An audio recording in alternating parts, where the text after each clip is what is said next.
ইসলামী দৃষ্টিকোণ থেকে পীর ধরা বৈধতা কি? জবাব, ইসলামে কোনো পীর ধরার নিয়ম নেই।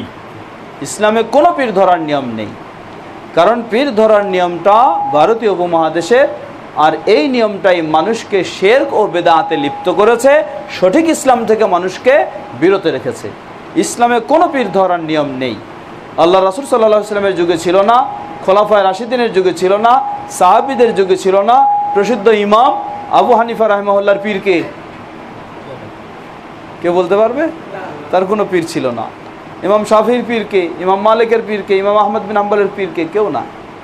কোনো যুগে পীর ছিল না। পীর এই ভারতীয় উপমহাদেশের যুগে আসছে। এই পীর প্রথা, পীর ধরা ইসলামে কোনো নিয়ম নেই। এই পীর ধরার কারণে যদি আপনাকে শিরকে বেদাতে নিয়ে যায়, তাহলে এই পীর ধরা আপনার জন্য হারাম। এই পীর ধরা আপনার জন্য হারাম। আর আমাদের দেশে 100% পীরেই আপনাকে শিরকে বা বেদাতে নিয়ে যায়। চ্যালেঞ্জ করে বলতে পারি, 100% পীর। আমাদের দেশে এমন কোনো পীর নাই যেই পীর আপনাকে শিরক বেদাত থেকে মুক্ত রাখে। 100% পীর। এত বলবেন কেমনে? এই দেশের সবচেয়ে হক্কানি পীর যিনি, এই হক্কানি পীরের বক্তব্য আপনাদের কাছে আছে। এই হক্কানি পীর সাহেব বলতেছেন, কিয়ামতের দিন সব পীর সাহেবদের একটা বড় স্টিমার থাকবে, জাহাজ থাকবে। এই কিয়ামতের দিন পীর সাহেব মুরিদদেরকে ডেকে জাহাজে উঠায় নিয়ে পুল সিরাত পার করে জান্নাতে নিয়ে চলে যাবে। এই কথাটা কি মন গড়া কথা নয়? তো মন গড়া বাতিল কথা নয় এটা?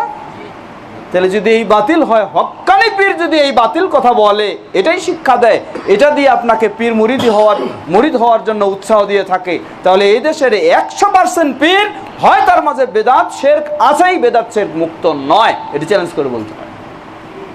সুতরাং পীর ধরা কখনোই বৈধ নয়। আল্লাহু আ'লাম।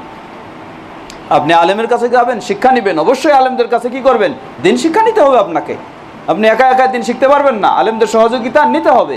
কিন্তু সেই আলেম, যে আলেম কি নয়, বেদাত শিরকি আলেম নয়, বেদাত শিরক মুক্ত আলেম এবং কোরআন সহিহ হাদিসের জ্ঞান যার কাছে আছে, সেই আলেমের আপনি সহযোগিতা অবশ্যই নেবেন।